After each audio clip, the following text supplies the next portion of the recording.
Good day again mga kalutong bahay. Meron tayo ditong guwaba.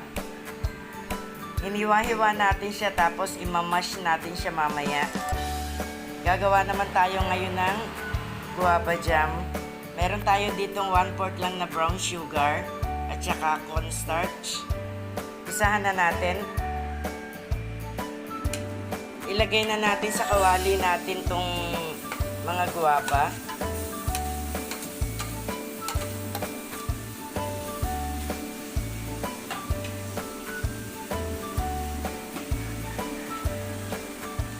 Lalagyan din natin siya ng 2 cups of water.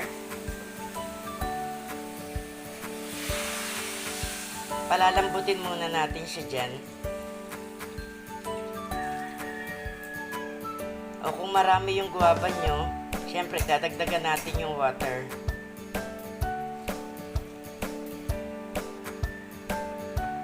Hayaan muna natin siyang kumulo ng kumulo.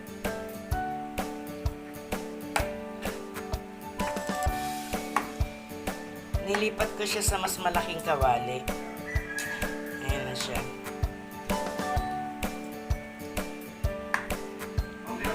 Habang kumukulo na tong ano natin, guwaba natin, isasabay na rin natin siyang i-mash. Durugin natin muna siya ng durugin habang kumukulo. Na-mash na natin yung ating mga guwaba. Ito na siya. Sasalain naman natin.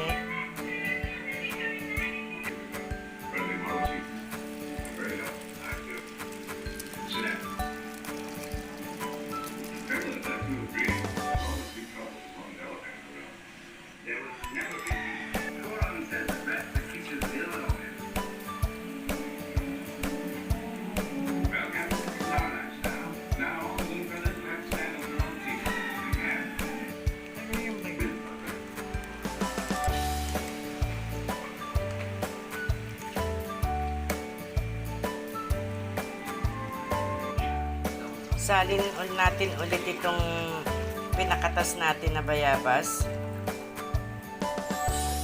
Lagay na rin natin yung brown sugar natin.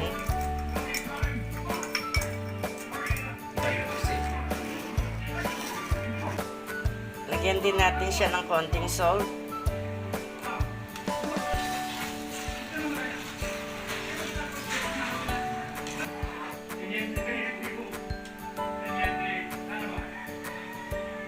Antayin muna natin siyang kumulo.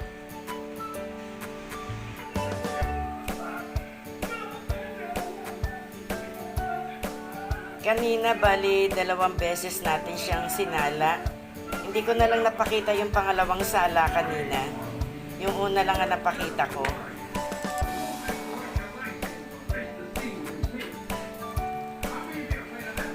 Yung unang sala kasi may mga lumusot pa na mga buto ng guwaba.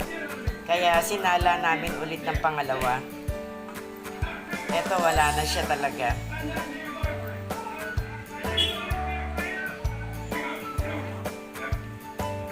Yung nilagay natin kaninang brown sugar, sakto lang sa lasa niya. Nung tikman namin, ano siya, lasang sampalok.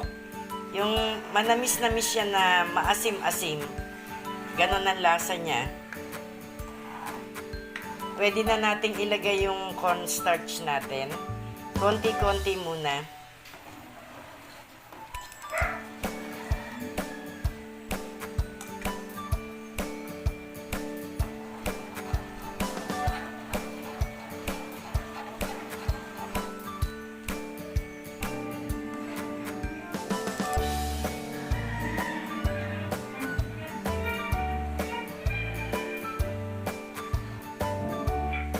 Sakto na yung lapot ng guava jam natin, pero patutuyuin pa natin siya ng konti.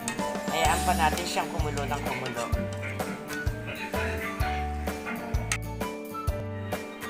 Sakto na yung lapot ng guava jam natin. Pwede na natin siyang hanguin.